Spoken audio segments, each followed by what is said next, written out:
민수기 24장입니다.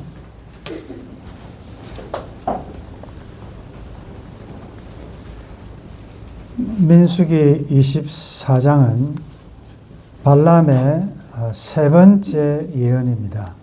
지난 시간에 이어서 살펴보겠는데, 지난 시간에는 예언을 하면서 특별히 5절에 보면 야곱이여 내 장막들이 이스라엘이여 내 거처들이 어찌 그리 아름다운고. 물론 이것은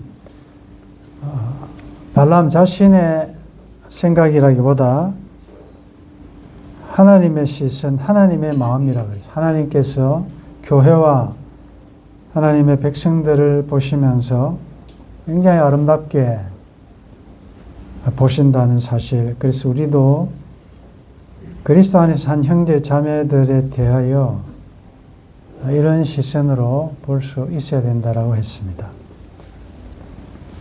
그 다음에 6절에 그 벌어짐이 골짜기 같고 강가의 동산 같으며 여호와께서 심으신 침향목들 같고 물가의 백향목들 같도다. 그 첫 번째 예언부터 보면 굉장히 어떤 면에서 소극적인 면에서 점점 강하게 복받은 자의 삶을 표현하고 있죠. 어찌 그리 아름다운고. 이제는 그 아름다움을 지나서 굉장히 이스라엘 백성들이 풍요롭고 영광스러운 복받을 내용을 특별히 이 물가에 심겨진 나무로 여러 번 설명하고 있습니다. 그 벌어짐이 골짜기 같다. 그래서 조금 더 쉽게 번역을 하면 곱게 뻗은 골짜기 같다. 그래, 골짜기 하면 이렇게 물이 막 내려올 때 급류가 좌우로 힘차게 흐르는 물들이 흘러내리는 물들이 만나서 힘차게 내려가는 그런 모습이 떠오르는데, 결국은 이스라엘이 가지고 있는 그 위용, 당당함을 보여주고, 특별히 생활 용수가 부족한 그 팔레스타인 지방의 지형 조건을 우리가 감안해 본다면 이렇게 급류가 흐르는 골짜기 같다. 이 말은 그들의 삶에 결핍함이나 목마름이 없는 풍요로울 것이라는 것을 이렇게 시적인 언어로 표현하고 있습니다. 강가의 동산 같다. 생각만 해도 좋지요. 강가에 동산이 있는데 분수가 쫙 이렇게 솟아나오고 강 옆에 있는 동산, 늘 푸른 이런 좀 느낌 들지 않습니까? 또 이렇게 열매도 맺히는 그런 이미지, 동산 같고 여호와께서 심으신 침향목들 같다. 한번 따라하겠습니다. 여호와께서 심으신. 우리가 나의 현실관을 해석을 할 때 하나님의 주권적인 섭리, 우리가 올해 표가 나를 이리로 보내셨다. 본문과 연결하면 나를 이곳에 심으신 분은 여호와시다. 이렇게 할 때 교만하지도 않겠지만 나의 현실, 이 상황이 아무리 힘들더라도 여호와께서 심으셨는데 나무가 무슨 주권이 있습니까? 나를 여기 좀 심어 주십시오 할 수가 있습니까? 주인이 그냥 어디에 이쪽에 심으면 좋겠다 하면 그렇게 심는 것이죠. 여호와께서 심으셨다. 우리가 직장에서도 그런 표현 쓰지 않습니까? 높은 사람이 저 사람을 그 포지션에 심었다. 우리 사람을 심었다. 이런 표현 쓰지 않습니까? 하나님께서 뜻이 계셔서 여러분들을 각자 필요한 곳에 하나님께서 심으셨다. 여호와께서 심으셨다. 그러면 거기서 내가 생각할 것은 하나님이 나를 이곳에 심으신 뜻이 뭐냐? 의도가 뭐냐? 분명히 만물을 주의 뜻대로 뜻 가운데서 만물을 지으셨고 만물이 주의 뜻대로 있었다면 여러분들을 지금 그런 형편의 상황에 두신 분도 여호와시다.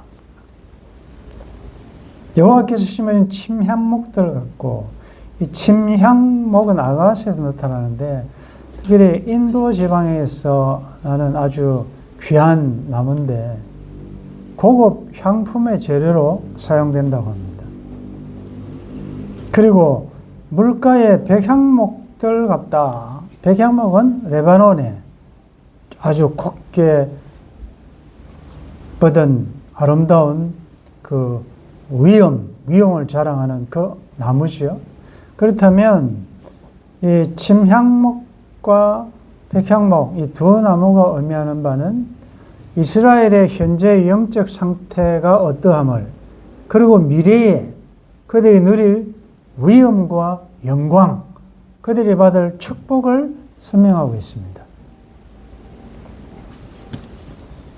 7절에 그 물통에서는 물이 넘치겠고 그 씨는 많은 물가에 있으리로다. 물이 넘친다. 그 씨는 후손, 그들의 후손은 많은 물가에 있으리로다. 자, 여기 강가, 물가, 물이 넘치고 이런 표현들이 나타나는데 이 강은 여러분들 성경에서 강이 어디서부터 제일 처음 나타나죠? 에덴 동산에 보면 에덴 동산에서 에덴으로부터 강이 흘러나옵니다. 그래서 네 지류가 되어서 네 방향으로 강물이 흘러갑니다. 성경에서 항상 4라는 숫자는 세상이라고 그러죠. 에덴에서 흐른 그 물이 세상을 향하여 쫙 흘러 갑니다. 그 물이 흘러서 지금 여기도 오늘 본문에도 그 강가, 물가, 물 가운데 물이 넘치는 이런 상황이 나타나고 우리가 잘 아는 시편 1편에 보면 3절에 그는 시냇가에 심은 나무가 철을 따라 열매를 맺으며 그 잎사귀가 마르지 아니함 같으니 그가 하는 모든 일이 다 형통하리로다. 시냇가에 심은 나무, 강가의 동산, 강가에 심은 다 비슷한 표현들이죠. 이 물이 또 흘러 우리가 잘 알고 있는 에스겔서 47장에 보면 이 물의 출처, 어디서부터 이 물이 흘러내리는가? 에스겔서 47장 1절에 보면 그가 나를 데리고 성전문에 이르시니 성전의 앞면이 동쪽을 향하였는데 그 문지방 밑에서 물이 나와 동쪽으로 흐르다가 성전 오른쪽 제단 남쪽으로 흘러내리더라. 여기 문지방 밑에서 물이 조금씩 뚝뚝뚝뚝 조금씩 나오더니 이것이 점점 이제 2절에 본즉 물이 그 오른쪽에서 서며 나오더라.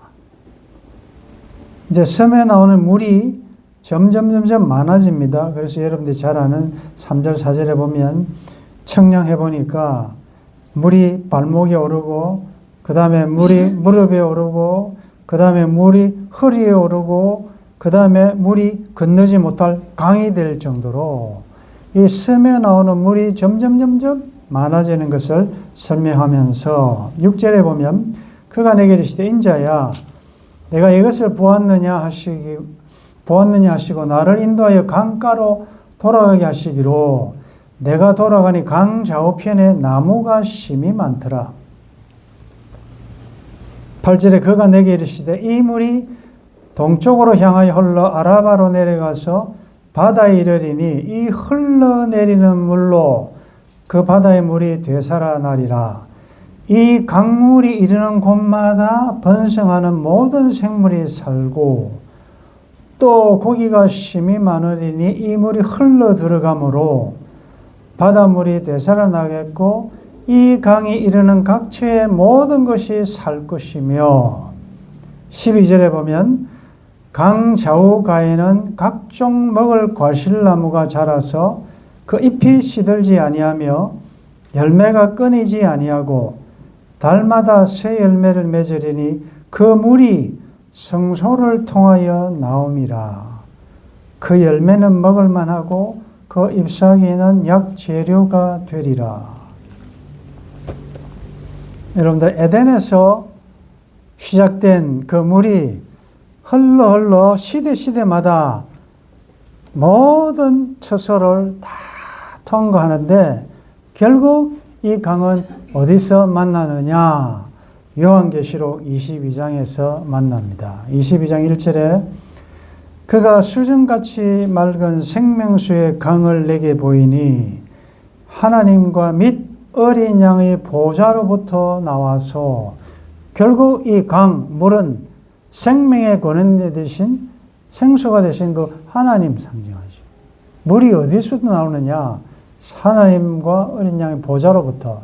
결국은 이것은 십자가에 설리신 예수 그리스도의 물과 피, 목마른 자에게 생명수가 되시는 그 예수 그리스도.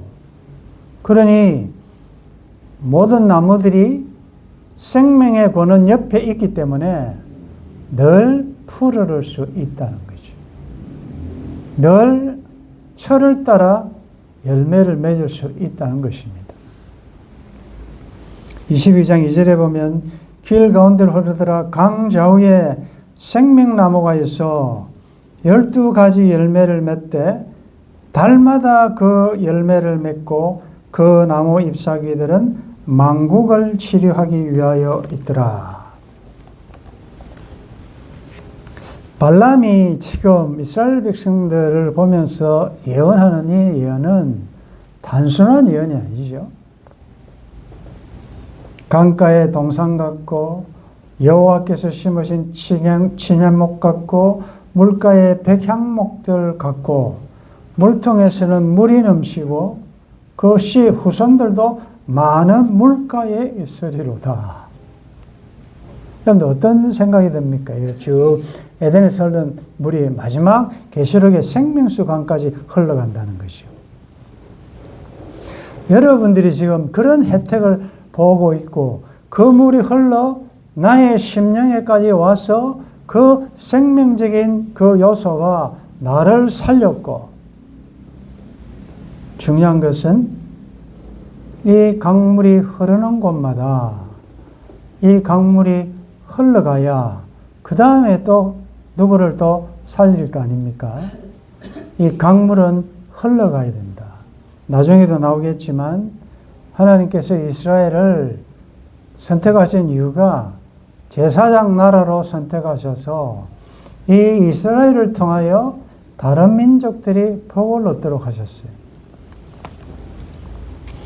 여러분들이 꼭 기억하실 것은 이 물은 흘러가야 된다.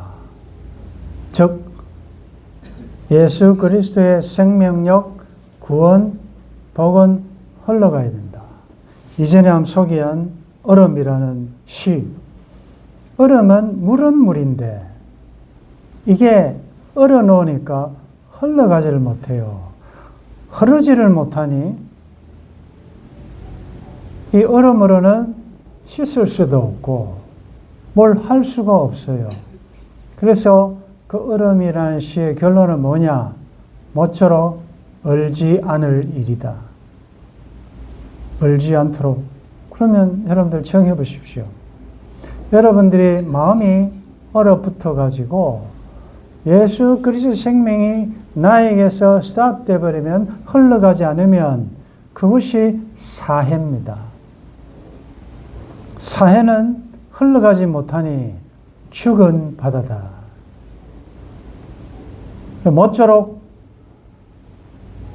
얼지 않아야 된다. 얼어붙지 않아야 된다. 날씨가 아무리 춥고 환경이 아무리 그렇더라도 여러분들이 마음이 굳어버리면 예수의 생명이 흘러가지 못한다.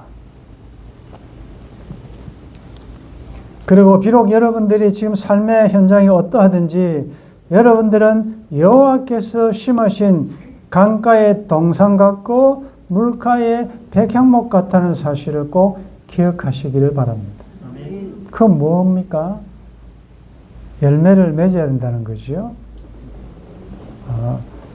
우리를 극상품 포도나무로 좋은 땅에 심고 울타리로 두르고 다 했는데 들포도를 맺는다? 그러면 심으신 하나님께서 얼마나 섭섭하시겠습니까?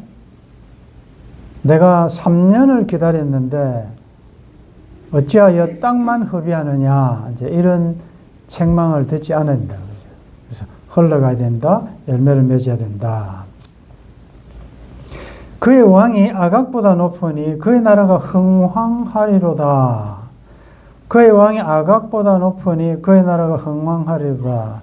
여기 그의 왕은 앞으로 올 이스라엘의 왕을 예표하기도 하지만 결국은 오늘 이 강대상 뒤에 있는 이 세상의 최고의 선물, 우리의 왕 예수 그리스도가 오실 것을 예표하고 있다. 아각은 아말렉 왕인데 이 꼭 아말렉 왕 이렇게 하는 것보다 아비멜렉 바로, 애굽의 왕을 바로라고 하고 이렇게 하듯이 하나의 왕 전체를 지칭하는 말이 아각이라는 것이에요. 그럼에도 불구하고 그 왕을 지칭하는 대표로 아각을 선택한 것은, 아각은 출애굽기 17장에 보면 이스라엘 백성들을 하나님께서 출애굽에서 구원해내실 때 제일 먼저 공격하고 방해한 족속이 아말렉 족속이에요. 그래서 가장 피역하고 하나님의 심판의 대상인 왕으로 설명되고 있다. 그런데 이 세상에 어떤 왕보다 앞으로 오실 메시아, 왕으로 등극할 그분이 더 높으니 그의 나라가 흥왕하리로다. 하나님 나라지요.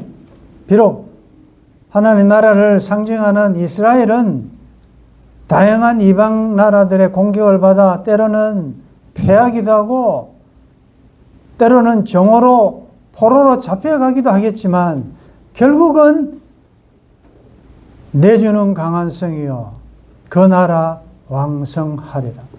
그 나라가 반드시 이길 것이다. 하나님 나라가 승리할 것이다. 승리 확신을 우리가 가질 수 있는 거죠. 8절은 지난번에 살펴본 내용과 똑같습니다. 하나님의 그를 애굽에서 인도하여 내셨으니 그 힘이 들소와 같도다.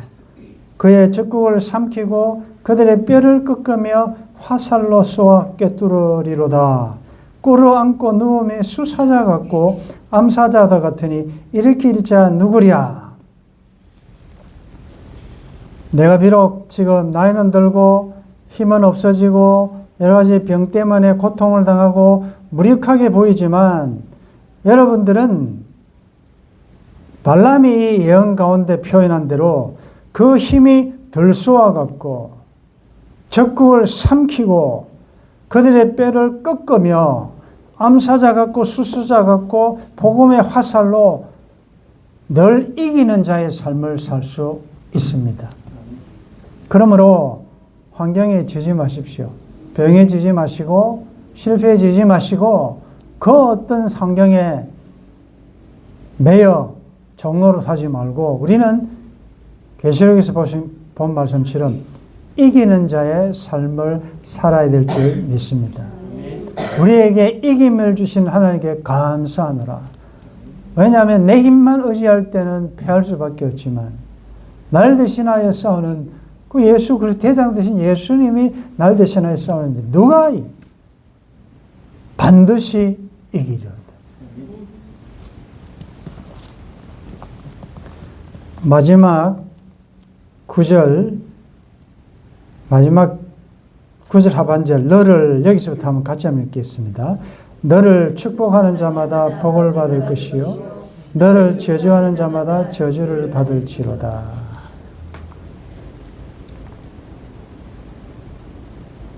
이게 이제 발락이 의도한 것과는 정반대의 상황이 벌어졌는데 결국은 이방 나라들이 흥왕하고 잘 되는 것은 그들의 어떠함에 달리는 게 아니라 이스라엘을 어떻게 대하느냐에 따라서 축복과 저주가 결정됩니다. 이건 이미 하나님께서 아브라함에게 약속하신 것 같죠. 언약할 때. 너는 복이라. You are a blessing. 옛날에는 너는 복의 근원이 되라. 그 말이죠. 근데 여러분들 이 예언을 이제 마무리하면서 적용할 것은 너를 축복하는 자마다 복을 받을 것이요 너를 저주하는 자마다 저주를 받을지로다.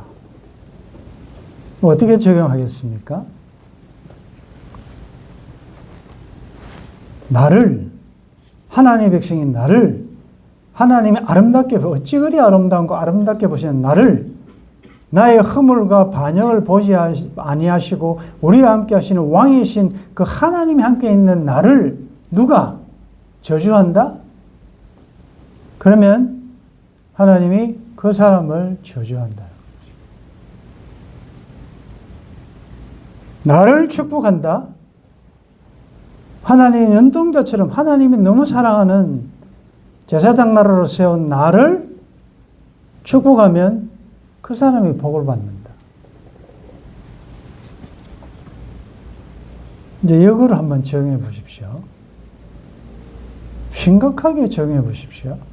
여러분들이 하나님의 허물과 반역을 보지 않고 하나님 보시기엔 너무 아름답게 보시고 강가의 동산 같고 하나님이 심으신 그 누구를 여러분들이 저주하거나 미워하면 그러면 그 저주와 미움이 나에게 온다는 거죠. 이건 하나님의 법이 하나님이 정하신 법이에요. 이런 디테일한 말씀을 우리가 알 때 내가 지금 누구를 싫어하거나 미워하거나 용서 못하거나 이건 나의 복과 저주와 직접 연결되어 있는 것이다. 그러니까 여러분들이 뭐가 잘 안 된다 이렇게 자꾸 핑계 탓하지 마시고 내가 복 받으려면 하나님의 백성, 하나님의 교회, 하나님의 사람을 자꾸 축복하시라고. 그러면 그 복이 나에게 온다. 여러분들 자녀를 축복하십시오. 축복을 자꾸 하십시오. 걔도 복 받고 나도 복 받는다. 어느 부모가 나가서 빌어 먹어라. 너는 안 될 거야. 그럴 부모는 없지 않습니까? 자꾸 그렇게 하면 그렇게 되지 않습니까? 네가 한 말 내 귀에 들린 대로 내가 하겠다. 하나님은 참 어떻게 보면 갈구시는 하나님. 네가 말한 대로 하겠다. 그러니까 우리는 참 말을 함부로 하면 되지 않고 우리가 자꾸 생명적인 언어를 해라는 이유가 바로 그것입니다. 오늘부터 이제 전략을 바꾸는 거죠.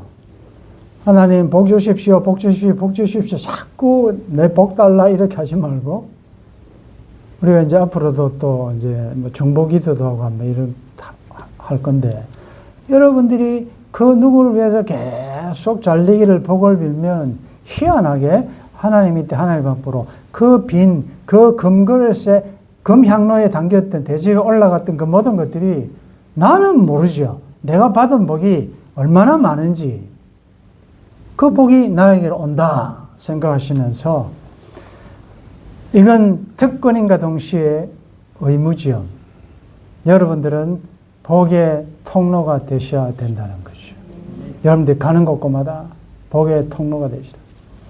비록 나의 지금 형편은 쇠약하고 몸도 쇠약하고 힘도 쇠약하고 모든 것이 약한 것 같지만 수소자 같고 들소와 같고 암사자 같고 아예 화살을 당길 힘을 하나님이 주셔서 그 말씀의 화살로 적군의 뼈를 부서뜨리고 심장을 관통하는 그런 이스라엘이 지금 미약하게 보이지만 그런 하나님의 백성들이다. 그럼 나도 그렇다 생각하시면서 그동안에 늘 패배당했던 내 주위를 둘러싼 여러 가지 다양한 문제들 말씀으로 이길 수 있기를 바랍니다. 이길 힘을 하나님이 주실 줄 믿습니다. 그리고 기억하십시오. 우리는 복의 근원이라는 것. 나를 축복하는 자는 그래서 여러분들 저주하고 여러분들을 막 정죄하고 비난하는 자에 대해서 여러분들이 같이 맞짱 뜰 필요가 없는 게 오히려 불쌍하게 돼요. 안 될 낀데 저러다가 한 대 맞을 건데 그런 생각 안 듭니까? 여기 있지 않습니까? 나를 저주하면 하나님이 나 때문에 그를 저주한다니까요. 그러니까 여러분들 원수가 없는 것을 하나님께 맡기고 나는 어쨌든지 모든 사람에게 평안과 복을 빌으라. 그게 우리가 할 일이다. 이것을 우리에게 주시기 위해서 이 세상의 그 어떤 악악보다 높으신 만왕의 왕 만주 예수 많은 주의 주이신 예수 그리스도가 오신 이 계절에 이 구주 탄생의 기쁨이 여러분들의 마음속에 넘칠 수 있기를 바라고 상황 환경에 여러 가지 원망 불평 짜증이 날 때마다 내가 여기에 오고 싶어서 왔냐? 어쩔 수 없어서 왔냐? 여호와께서 뜻이 계셔서 나를 이곳에 심었었지 않느냐? 그러면 심을 때 내 혼자 자라고 성장하고 열매져라 그럽니까? 온갖 종류의 강가의 물, 생명적인 모든 필요한 것을 다 하나님이 되어주시니까 우리는 시절을 쫓아 열매를 맺을 수 있습니다. 젊거나 늙거나 건강하나 아프나 어떤 상황이든지 푸릇푸릇한 하나님 오시는 열매를 맺어 우리 하나님께 영광 돌리는 축복의 통로 하나님의 복받은 여러분들의 삶 되기를 주의 이름으로 축원합니다. 발람의 예언이 구약에서 한 말이지만 하나님께서 오늘 피곤한 시대를 살아가는 난리와 난리의 소문을 듣는 오늘 우리들에게 내가 어떠한 존재인지를 다시 한번 들려주시니 감사합니다. 곱게 뻗은 골짜기 같고 강가의 동산 같고 만군의 여호와 보좌인 되신 여호와 하나님께서 나를 심으신 그 삶의 현실 내 잔이 넘치나이다라는 고백이 우리 입술에 있게 도와주시고 이 세상 어떤 왕보다도 하나님이 높으심을 시인하는 삶을 살아갈 수 있도록 도와주옵소서. 우리 하나님 나라가 결국은 왕성하고 흥왕하고 승리할 줄 믿습니다. 수사자와 암사자 같이 악의 세력과 대장하여 악에게 지지 말고 선으로 악을 이기게 하시고 축복하는 자마다 복을 받을 것이요 라고 말씀하셨으니 우리의 입술을 통하여 복을 선언할 수 있도록 도와주옵소서. 감사합니다. 이런 자가 되게 하심을 감사하며 장차 백양목처럼 침야목같이 위엄스럽게 영광스럽게 우리의 미래가 펼쳐질 것을 기대하면서 하루하루 광야 여정을 믿음으로 이기는 자의 삶을 살아갈 수 있도록 도와주옵소서. 주 예수님의 이름으로 기도드리옵나이다. 아멘.